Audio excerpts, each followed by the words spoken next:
কি বললো মার মাঙ্গের নাতিও খেলা দেখে নেয় আমার ছেলে মোবাইলে হোয়াটসঅ্যাপ করে দিছে।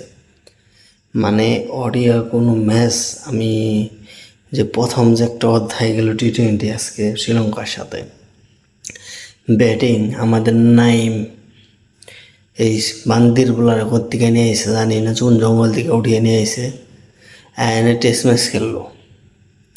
আবার মাঙ্গের নাতিরা বোলিং করে পেস বলার। মানে আমরা জেনে পুরো ম্যাচে 6 দিছিল 5টা আর ওরা 3 ওভারে 6 দিছে 3টে। আর ওগো রান হইল 10 ওভারে 111 1 উইকেট। আর হইল রান হইলো 10 ওভারে 4 উইকেট। এই মাঙ্গের নাতিকে খেলা দেখাচ্ছে নিজের জুতা মারা দরকার। মানে কি খেললো আজকে, মানে অবাক হয়ে গেলাম কাজে টি-20 খেলা। মানে বোলিংয়ের কথা হলো বোলিংরা ব্যাটিং ভালো করে না, আমরা বোলিং ভালো করুম কে নিয়ে। কারণ হলো এই মাঙ্গে নাতি খেলাই এর কোনো সুযোগ নাই। আর কিন্তু যা করার কে ডালাইছে যে শ্রীলঙ্কার আমরা একটা সময় গোনাই দিতাম না, এই শ্রীলঙ্কা এখন আমাকে সামনে দাঁড়িয়ে নাঙিয়ে দেয়।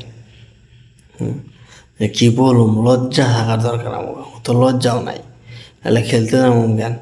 লিটন মাঙ্গের নাতির লাত্তি জিমে থেকে বাই করে দিই কোনো খেলার পর্যায়ে পড়ে।